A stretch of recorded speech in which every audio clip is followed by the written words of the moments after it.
Subscribe our channel for daily dictation. Ready? Start. Madam, I would like to speak on several items dealing with the various aspects of the operational side of the Indian Railways. Firstly, we have to take into consideration that after partition, the Indian Railways had to bear a great strain. A lot of disturbances did happen in the very structure of the railways, and it was with great foresight that it could be met so well. The first thing that occurs to us is about the rolling stock. The rolling stock is very important because India used to import a large number of engines and so many other things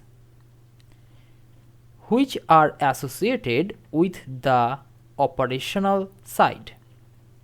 It is very heartening to see that today most of these things are being produced in India.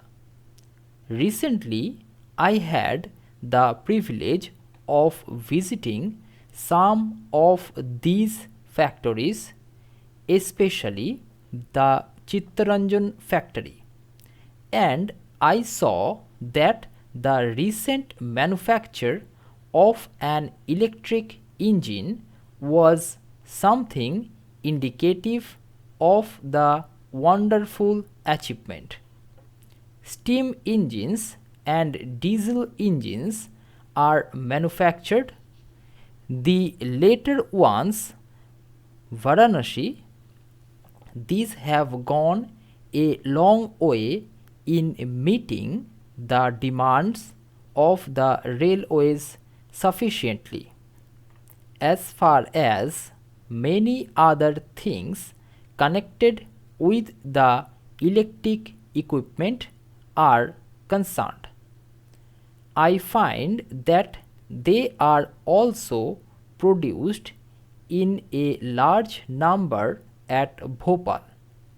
At the heavy electricals factory, which I had the privilege of visiting only the other day, and they have given a very good account of themselves. These things should augur well for future activities as far as the railways are concerned. Madam, about the amenities and so many other things concerning the second class passengers, and the railways have done very well. A democratic government as it is has to look to the needs of the second class passengers who subscribe to the tenure of 80% of the railway's revenue. Installation of fans in coaches, construction of passenger halls, and above all, the abolition of the invidious distinction about exit and entry of the passengers do speak very well of the administrative side. And apart from the amenities, the exciting thing that we see is that those people who have been working I mean the railway staff, have also been accorded a number of facilities. At some places, it was a heartening scene to see students taking wholesome meals which were subsidized by the railway administration. These are some of the points to which I have to draw your attention. After having given my thoughts to the things, I would like to speak on certain matters which have engaged my attention currently. Madam, I feel that at this hour we have to devote our attention to saving every rupee that we can. In that context, I say that as far as construction of buildings is concerned, it should be done in the same perspective. I mean, there are stations which have been demolished, stations which could have been quite serviceable for years to come. There were some very good stations. They were quite strong ones. Some were given a new look. At this 4-hour emergency, when we need every rupee to be saved, this has to be given serious consideration too.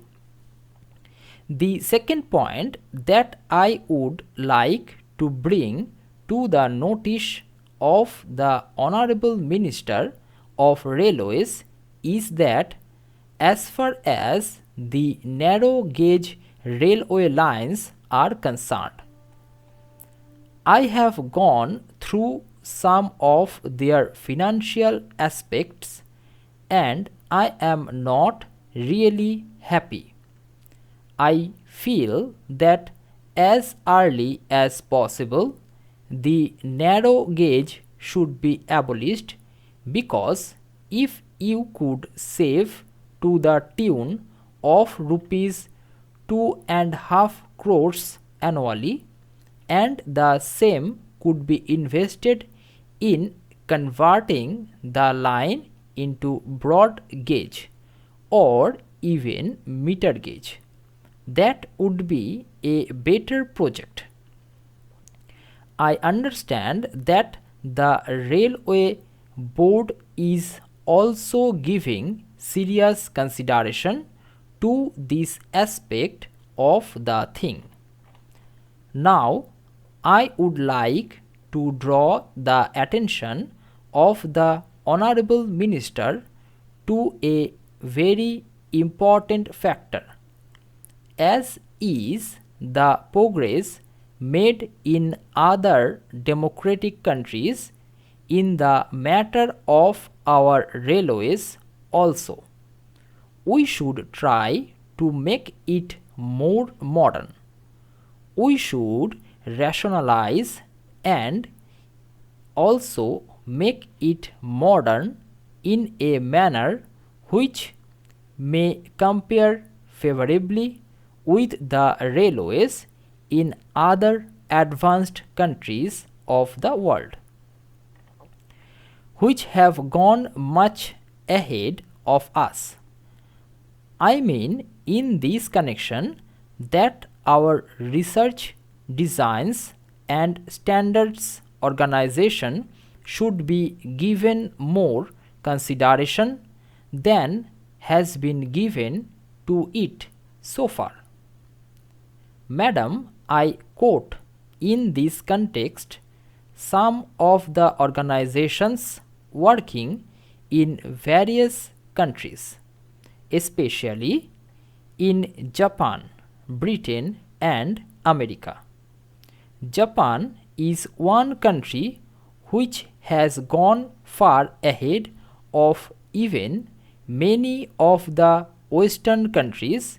Those who have seen the performance of the Japanese railways will bear me out that it is an amazing feat how the entire system has gradually been developed, how it is all more or less electrical equipment and electrical operations with manual labor employed the least, whereas we have the steam locomotive and some of the crude methods for operations on the railways.